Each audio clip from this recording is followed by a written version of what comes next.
Very quick. Okay, but these are not the only aspects of gender gap in property. What you find is that you can look at the gender gap today, but there are mechanisms in place which will perpetuate the property advantage. And that can be through the inheritance laws or through other mechanisms. Then also we think of property as private property, correct? When you think of property, you say, oh, well, I have a house, I have land, right? But that is not the only form of property. There's also public property. There are forests. Granada has a lot of public land. It has monuments. All this public property. Now, forests in particular are very, very important for women in developing countries because they gather firewood, fodder, items for daily use from forests. So it's important not only to have command over private property, it is very important that you have access to public property. Now you might think, well, there's no difference. Of course, like you want to go to a public park, both men and women can go, and you're right. If it's a public park, you can go. But when you look at forests, and forests are a big part of national wealth, in many, many countries, you know, it's talked about in the context of climate change. In the Amazonia, if you look at it, you look at South Asia, you look at the world's forests. Who decides who will go or not if you protect it? What are the rules of access? These rules of access are not necessarily equal. This is what was distributed today, was a new book I had done, Gender and Green Governance, which talks about the problems of access to public property. And so we have to think of property not just in terms of private property, but also public property. Then how do we change things in the world? Ideas about gender also matter. So for instance, if you take the 19th century and people were not arguing about women having property even in Europe, when did Spain get equal? Do you have equal rights in property? Now you have equal rights? Yes? Desde los reinos. It depends on the different kingdoms, says Margarita. Okay, so it's even today it depends. But the idea that they should have equal rights in property, that idea was not even accepted a century ago. It was an idea that the idea was women are dependent on men. Women will marry. You remember that famous book by Jane Austen, Pride and Prejudice, and the mother was so worried, right, that she had all these 4 daughters and there's very little dowry, so how are they going to get married? It didn't even strike them that they could take up jobs, right? So how do you shape ideas about gender? Who controls the media? Who controls the newspapers? Who controls this in Spain? Is it men or women? Mainly men. So it's not necessarily the case that all men, I mean, I'm sure there are men in this audience who are feminists, right? They think progressively. But it's not necessarily and generally the case. So how do you shape ideas about gender? What comes on television programs? How the soap operas, what do they talk about? All these things do matter. And those ideas then are shaped as well. And you can create new inequalities. So for instance, if you take the transition economies, if you take the post-socialist economies, but also if you take South Africa, I remember I was in KwaZulu-Natal a long time ago, and one of the discussions was inheritance laws and how you can move them in a gender equal direction, or you need not move them in a gender equal direction. So you can create new inequalities because new wealth is being created. So I'm saying that when you think about property and wealth and gender, you have to think not just about what people own, but you have to think of a lot of other things like public property, public corporations, who controls public wealth, large private corporations, banks. Are women on the boards of those banks? Not necessarily. So control and command also has to do with who makes the decisions about property. And that's what makes it so much more complicated than simply inheritance laws. So if you're convinced of this, you'll obviously question, you'll ask is, well, what proportion of property is owned by women compared to men? Now, the problem is that since this problem was not focused upon very much, you don't normally collect data. You collect data at the household level, and you don't collect data of intra-household. You don't ask women and men separately, well, how much wealth do you own? And so there are serious data gaps. Now, there is relatively good data, I know, for United States and for the UK. I don't know about Spain, whether you can measure how much wealth is owned by women or men. Mm-hmm. You can't easily do that, right? No. So there is a big data gap here. To the extent that it's been measured, you find that the existing data suggests that very small proportion of women own something as important as land. So in South Asia, Nepal put one question in the census. And on the basis of that question, they found only 14 to 15% of women own land. In Sub-Saharan Africa, in Kenya and Ghana, some of the studies show about 5 to 10%. 5% in Kenya, 10% in Ghana. In the United States, it was used to be very unequal. Now it's much more equal in the United States. But still, if you look at the most rich people, in the Forbes list or in the millionaire list, you will find that in most cases, there are very few women in that list. So it's a question that could be asked by people here. Where do we get the data? What proportion of wealth, especially land and housing, is owned by women in Spain, for instance, or in different provinces in Spain? So what are the sources? Suppose you wanted to acquire property. What are the sources of property?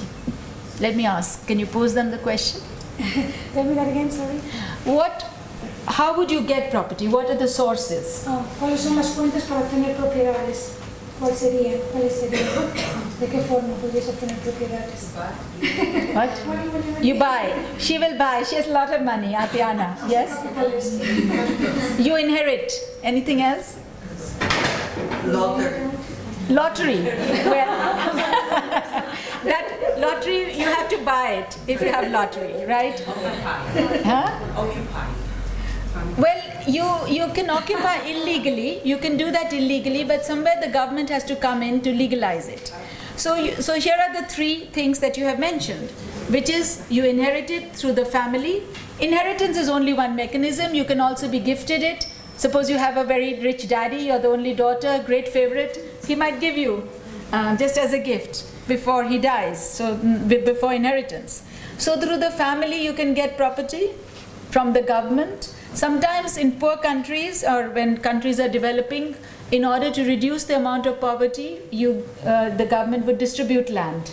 Like under land reform programs, it would take away land from the rich and give some to the poor. It's rather difficult to do politically, but still there was an attempt to do that in the 50s and 60s. And then of course there's the market. Now the problem is that women can face disadvantage in all these three respects. So for instance, in the family, if inheritance laws are unequal, if they favor men over women, as they do in many countries, then you're not likely to get an equal share. Or you can write a will. So if there is son bias, if people favor sons over daughters, then you can write a will and will away all your property, or most of your property, to the boys rather than the girls. The state, the government can give property, but if it assumes that it should go to the male head of household, there is a male bias. And in the marketplace, how many of us have enough in our pockets? Aitana excluded. How many of us can actually buy from the market? How many of you own your own houses? 1, 2, 3, 4, 5, 6, 6 or 7 out of what? 65 of us here or so? So that's a rather small proportion. It's less than 10%. So we have to depend on other mechanisms.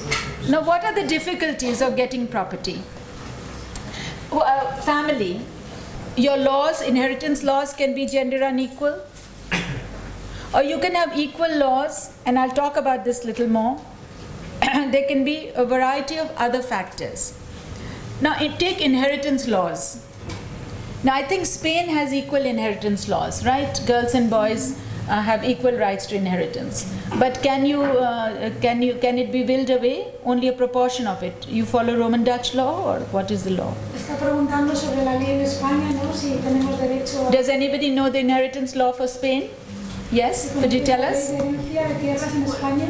It's equal, but what about the testamentary rights? Can you will away all of it, or only a certain proportion?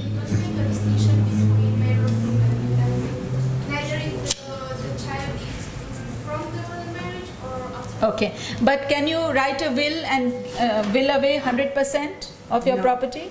No, you can only will away a certain proportion. So there's a degree of protection. You know, in law there are two aspects. One is the law of where the property will go if there is no will. That is interstate inheritance. And then there is the right to will. Now, if the right to will is not 100%, it means the daughter will at least get something, even if the father wants to give it to the male child. But in many countries, you find that that is not the case. In India, for instance, it used to be unequal. There were certain kinds of property, ancestral property, in which only the boys had a right by birth and the girls didn't. So I led a campaign in 2005 on this with civil society friends to make it gender equal, and now for Hindu women it is entirely gender equal. But you can have unequal laws. Under Islamic law, under the Shariat, for instance, I think daughters get half of what sons can get.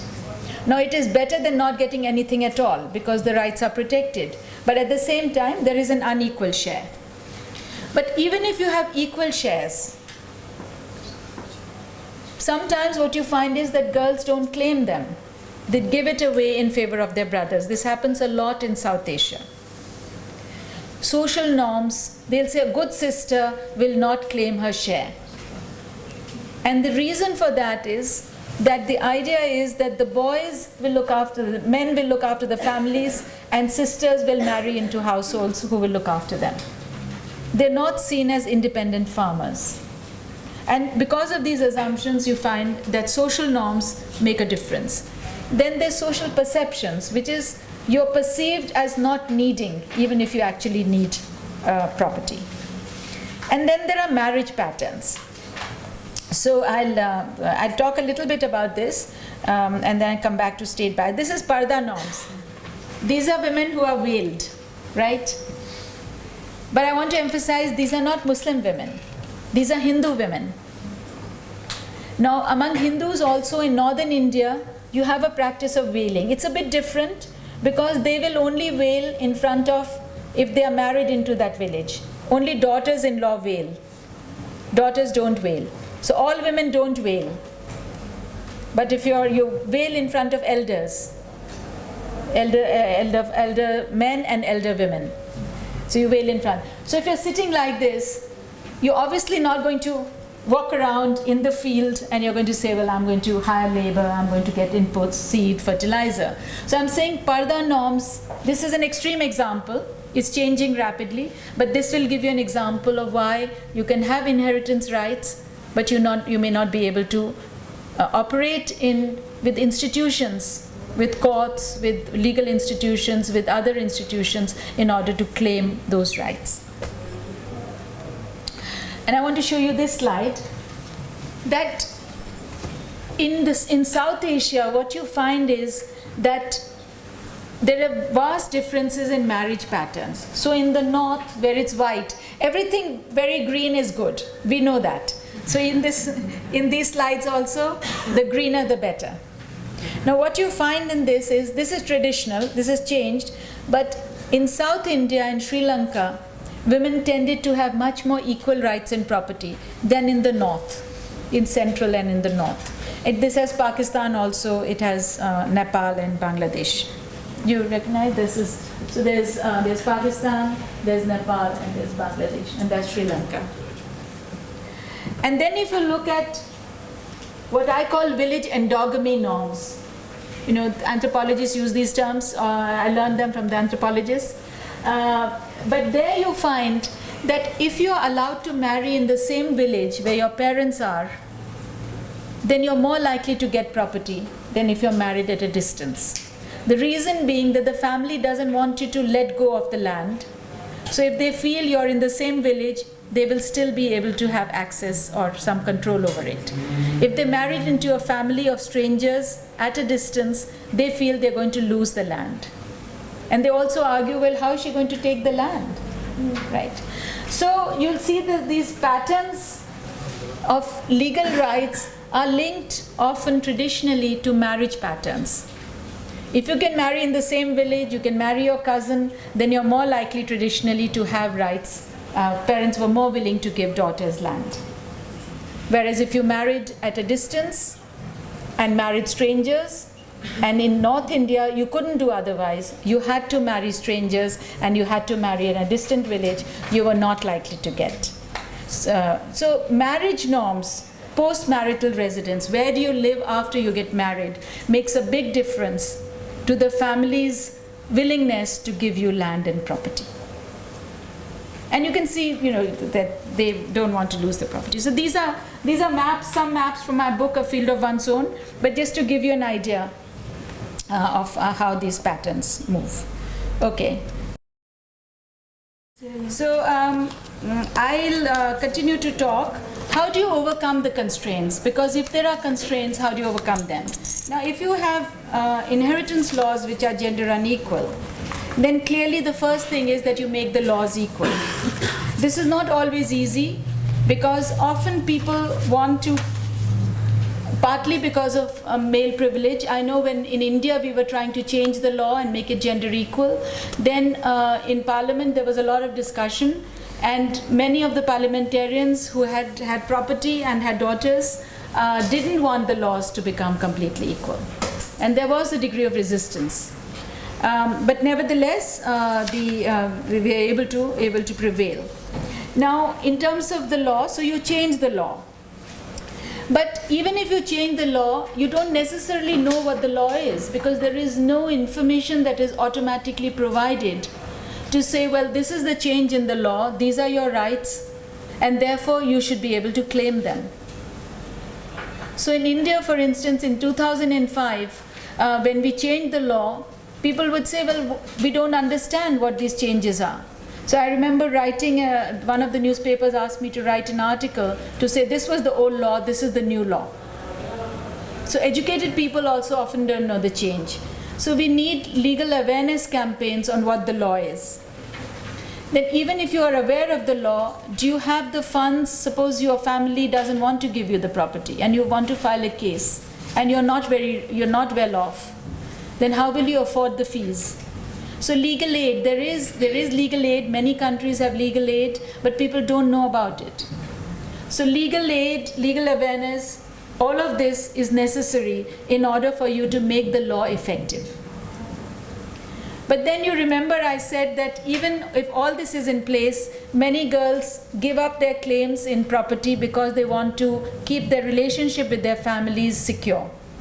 They say, well, there is no social security system in the country, so where will we go if our marriages break up? Our brothers will not help us. So there is an implicit pressure to give up your claims in favor of brothers. And so I think a social security system can help, because I remember in Bangladesh when women began to organize in groups, they said, well, this group is our brother. The idea was that we want an alternative outside the family in order to provide us protection if we are going to spoil our relationships with the family. And then even if you do all of that, somebody at the official level has to record your shares. And what you find is that many of the local officials have the same prejudices as anybody else, and they're not willing to record the shares. So there has to be a multi-pronged program of awareness raising, of telling you what the law is, of telling you what the legal aid procedures are, and to conscientize the officials who actually record the shares so that they enable the woman rather than disable her in being able to claim her shares. So all of this, awareness campaigns, media, and so on.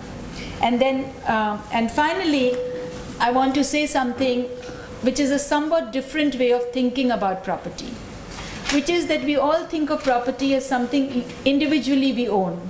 You buy it, the government gives it to you, you inherit, right? We think of property as individual ownership, correct? But not everybody can afford to get, suppose you don't have rich parents, you can't inherit, you can't buy. So one woman on her own will not be able to get property. Is there a way out?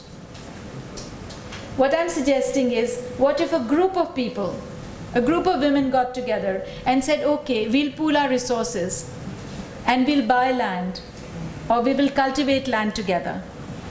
So you don't, all of you don't have to privately own property. You can pool resources to own something cooperatively. And this is something I'm now studying, and there are institutional innovations. So here is an example from Kerala. This is my current research. You find that in many, many groups of women who come together, they have very little land or no land, and they pull their resources together, and they lease in land, and they are cultivating together. So you remember the pictures of women farmers, they were all bent double and doing back-breaking work, and here you have women with a power tiller. So it's a very different image of a woman farmer, correct? From the earlier one that you saw. And this is possible because they're coming together, not as not talking about individual, but as a group. And here's another image of women who were selling their produce in groups. So we began by talking about issues of why it's very important that women have access to property. We talked about the importance of owning, but also the importance of effective command over property. And in our minds, we were thinking about private property. So now, at the end of this lecture, let's think a little more broadly that even if we don't have private property, we can think of cooperatively having access to property. And we can discuss more of that. I'll be very interested in your ideas on that. Thank you.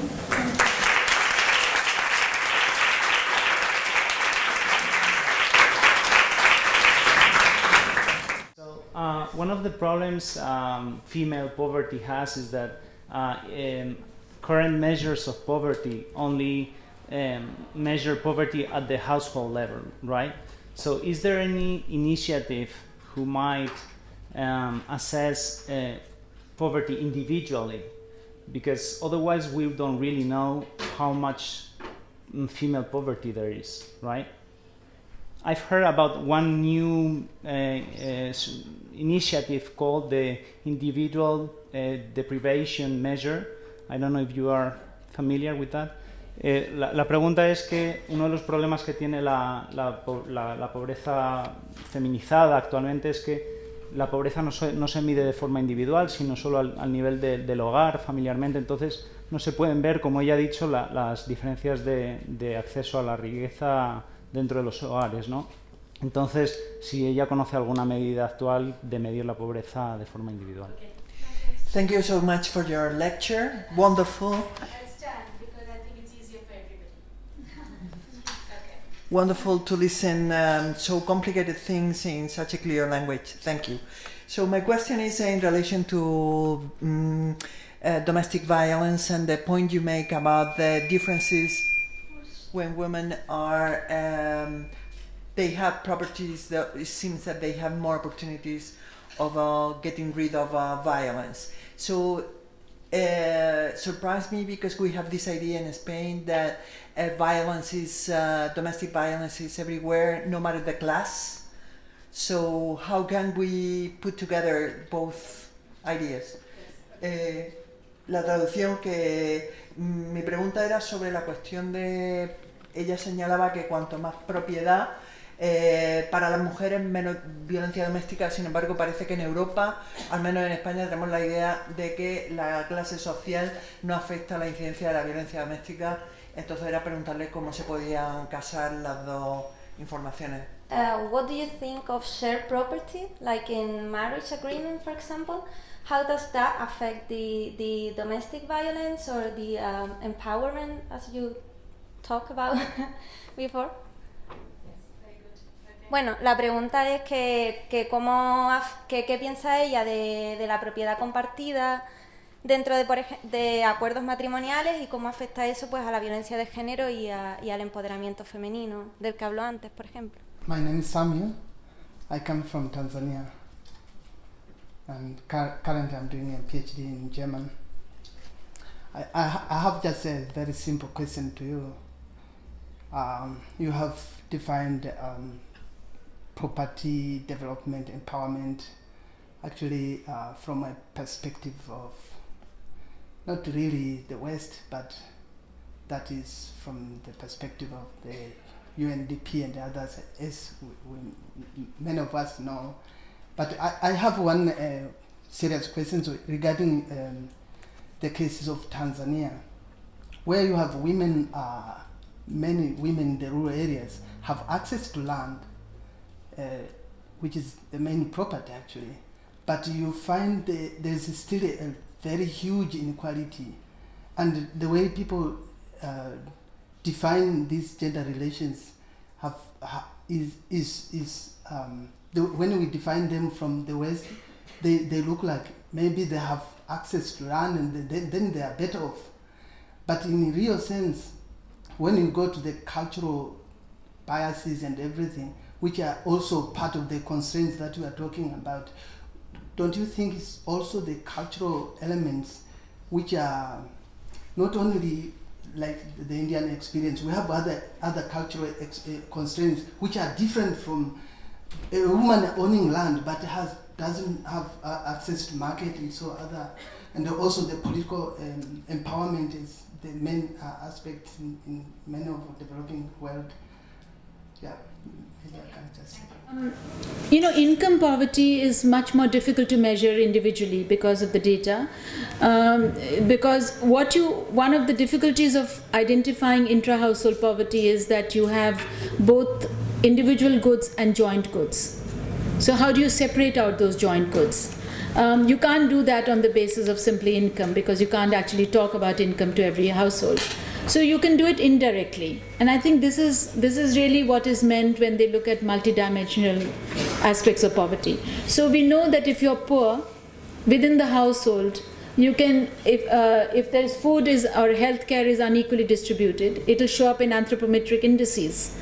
It'll show up in the child's height and weight measures and so on. That you can measure for girls and boys. So you can tell that if girls are more undernourished, etc., or they are more stunted, then there is inequality in distribution of consumption within the home. Secondly, you can see it in education levels, school enrollments, dropouts. Now for that you have data. So although you can't tell for each household, you can do broadly that there is intra-household inequality in the sharing of resources. And similarly, you can look at a range of measures like that, which give you an idea of intra-household inequality. But what we haven't been able to get a handle on is wealth inequality within the household. So you have studies which claim to look at women and men, like the OECD data, and the FAO data. All of them are only looking at female-headed and male-headed households. They are not looking at inequality of wealth within male-headed households. That is only possible to change if you have very good data. In the UK, elsewhere, you have, you have look at financial assets and so on. Tax data, if everybody can be a mechanism. But since you talked about poverty, I think we have these other indirect measures. It's true that domestic violence is found everywhere in developed and developing countries, but the incidence is much lower on average in in richer countries. So if you take the WHO, there was a WHO report which actually looked at domestic violence and health and so on. It pulled together some figures. There are other figures. That tends to be more in the range of 10% or so. Whereas in some of the developing countries, you find that it can be as high as we showed, about 50% in particular contexts. So there are two aspects to your question. One is class tends to be defined in terms of the household's property status. Even in Marxist terms, if you look at Engels' work, he thought of class in terms of the property status of the bourgeoisie or the proletariat. He was not talking about women. particularly. So and certainly what we find, and we find in our study also, that in well-off households the incidence of domestic violence is less. Now this may be because you have more space, you have there are a number of factors where the husband tends to blame the wife if the domestic work hasn't been done properly, if the children have not been looked after properly. Some of these aspects may be missing, and women tend to be, there's much more of a culture of relative equality which has grown over the years. Nevertheless, it does exist. So the point is that if you're better off, we find that you're less likely to be hit by domestic violence. The poorer you are, the worse off you are. But nobody's actually checked. What we did was we controlled for the household's property status and found that what mattered was the woman's own property status. So it's worth testing that out in other contexts, including in the developed context. Because as I said, there's very little work on that. I didn't bring that slide today, was that being employed didn't give her the protection that having property did. This was very interesting. In fact, women who were better employed than their husbands tended to be beaten up more. There was a perverse effect. And we found that was quite strong. Whereas if she had property and he didn't, it still protected her. So people ask, well, why is this the case? It may be that he doesn't want to let go of the property. Or it may be that there is what we call a credible threat point. If a woman who has employment says, oh, if you beat me up next time, I'm going to leave, and you've got 3 kids, he knows that you're not going to be able to do that easily. But if you have a house of your own somewhere, then he knows that you can leave him. So I think a number of factors probably underlie the protection that it gives. Now that brings me to the second question, which is an interesting one, because in the case of our sample, in most cases, they were not living in the house which the woman owned. And they were living in another house. If there's shared property, you would still expect protection compared to no property. But then, how do you divide it up? How do you create the protection? Because if you have your own house, you can leave. Whereas if you're staying in the same house, you own half of it only, then it's much more complicated. I think the situation is much more complicated. If you ask rural women, do you want a plot of your own, or you want to share it with your husband, joint titles? They'll say, suppose we split, we'll have the land, but what will we do with the man? That's the way they put it, even if he beat us. So I think joint property is always complicated, especially in the case of immovable property. If you have a joint account, financial account, it's divisible. It's not a problem. But indivisible property to split is always difficult. Still, it is better than having no property at all. You can have indivisible property with other women. That might help. Yes. On the question, with Samia's question, I'm not presenting a UNDP perspective. In fact, when I wrote A Field of One's Own, nobody in the development literature was talking about giving women rights in land. Let me underline that. Nobody was talking about it. So if UNDP has a perspective, it came from outside it today. So it's in fact the fact that women having land is so important, has become so important that everybody is talking about it, is I think itself a very positive thing. Now you're absolutely right, of course, that you can you see, like if you take, I don't know the specific case of Tanzania. I know in general some of the literature on sub-Saharan Africa and also South Africa, that it depends on how secure our rights are. Suppose you have rights through your clan or the family, and you don't have titles to it, then you're still going to have a problem because the security of tenure. For instance, Kenya and Uganda, the data I quoted, Kenya and Ghana, you found 5% of women had titles, 10% in the case of Ghana. So this is a question one might put back to you. What proportion of women have secure titles to the land? Access can mean many things, but do they have ownership or control and so on? Where you are right is that even if you have ownership, there are social factors and cultural factors which make a difference, and that's what I was trying to get at when I talked about social norms. So, and for production purposes, you need access to credit, seeds, water, markets, all of that.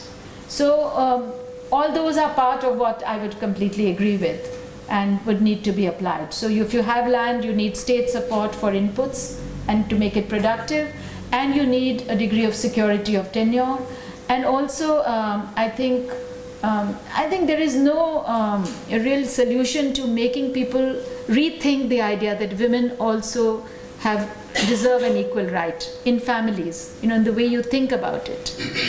And that has to do with changes in social norms, that girls don't need property, they'll marry into a family which will look after them. That idea still hasn't really gone. And that can only change. That's part of different ways in which culture expresses that. I just want to say thank you. Yes.